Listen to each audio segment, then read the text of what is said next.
use our holidays to either go to somewhere like Dubai, somewhere holiday, Spain, Gran Canaria, I don't know where people go. Or you can use that money and go to Sham, go to Iraq, go to Mecca, go to Medina. Now both of you are spending equal amount of money, you're spending equal amount of time. But what does one person gain, what does the other person gain? This is what Amir al-Mu'mineen says we trade. And just to give you a glimpse of what you may gain, it is said that by hadith by Imam s.a.w alayhi salam,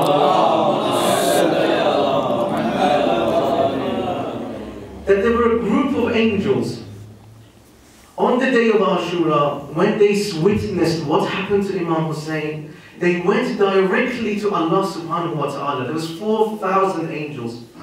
They went to Allah subhanahu wa ta'ala and they complained to Allah subhanahu wa ta'ala. And they said to Allah, is this not your beloved? Is he not the chosen one?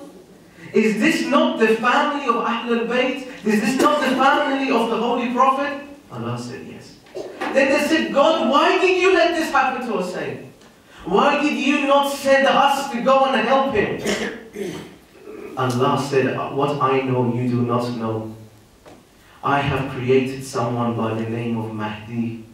He will come and he will avenge all of this. Don't worry.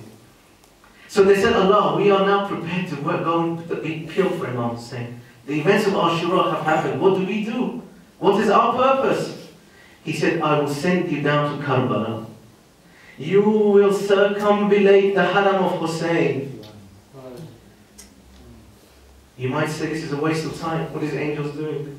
Swirling around all day and night? No. You angels will go down. You will do the tawaf of Haram of Hussain day and night. Every second of every 24 hours. But this is not your only duty. Your duty is that whoever comes to do the ziyarat of this Hussain, first of all, you will bring his salams to me.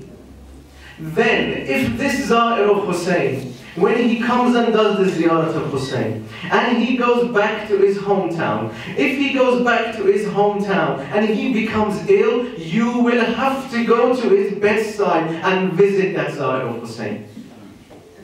If that Zair of Hussain was to die, you will have to go to his burial and you will have to sit at his grave and recite Fatiha for him day and night. Now how will you spend your holidays this year? It's your choice. It's your choice.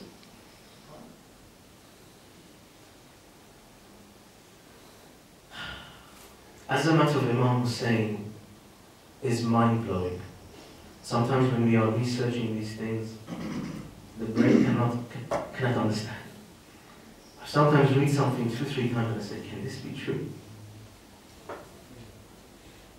But Imam Hussain, I don't know what he did, what he traded. My respected teacher used to say, he had one thing he traded with Allah, he had his heart. He gave this in the way of Allah, and Allah gave him all the heart of the mu'mineen. This is a trade. And in this trading, my brothers and sisters, there is a reward for it in this life and in the other life. In this life we will see, sometimes we can see these things. Allah shows us that sometimes if you give charity, you will see the return. Sometimes if you help someone, you will see the return. Allah will show you these things. But the reward on the other side, even Allah Himself has not mentioned what the reward is. All He says is بِغَيْرِ الْحِسَابِ, that I do not have account for it. So that is recompense on the other side. On the other side as well, on the flip side, whoever turns his back or her back on Imam Hussain, on this trade, they will have the punishment in this world and on the other side. I was listening to one of my teachers who was mentioning this story. He said there was a Jewish man in Basra by the name of, his family's surname was Ali Ishaq. And he said that he was a businessman, he was in the bazaar of Basra, he was doing business, he just started up. He was very successful as well. One year when he came to Muharram, he saw that all the other shopkeepers, they all shut up shop and they all closed, and the people of Basra started moving out of the town. He said to one of the fellow shopkeepers, he said, what's happening? Why is everyone closing up? Where are you going? They said, the people of this town this year are going to Karbala for Muharram. He said, what is Karbala? What is going on there? They said, well, we have an Imam Hussain, he's buried there. We go and pay our respects. At the time for 10 days we are going. He said to them, well, what am I going to do staying in this town? All the business is closed, the markets are closed, I'm not going to make any money. So I might as well come with you. They said, okay. At the end of the day, it's sightseeing. We'll go and see what Karbala is like. So he came with this group of Shias. When they got to the Haram of Imam Hussain, they said to him, you can come inside the courtyard, but you cannot come inside. He said, why? He said, because you're Yahudi, you're Jewish, you're Najis, we're not allowed to come inside. He said, not a problem. It's okay. He said, look after our belongings, our bags, whatever. You stay in the courtyard. It was a long way as well. They came from Basra, it was a long journey. So he sat in the courtyard, the bags were there, he fell asleep. When he fell asleep, he saw Imam Hussain in his sleep. Imam Hussain was walking with two angels on either side. One on this side, one on the left side, one on this side. Imam Hussain said to the angel on the right, go and bring me the list of all the people in the world that on this day have said salam to me. So he said this angel went and came back, he brought a big list. Imam Hussain looked through the list. Yes, this list is complete. He signed underneath it Hussain ibn Ali ibn Abi Talib. He signed it off. Then Imam Hussain turned to the angel on the left hand side. And he said, bring me the list of all of my zairs in the shrine now. So this angel went and came back. When Imam Hussain looked through the list, he said, there's one person missing.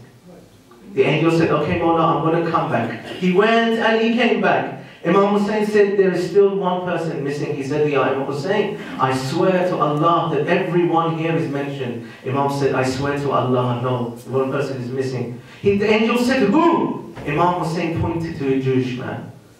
The angel said, كَأَنَّهُ يَهُودِيٌّ. He is a Jew. Imam Hussain said, he might be a Jew, but he is a guest of Hussain. Write his name.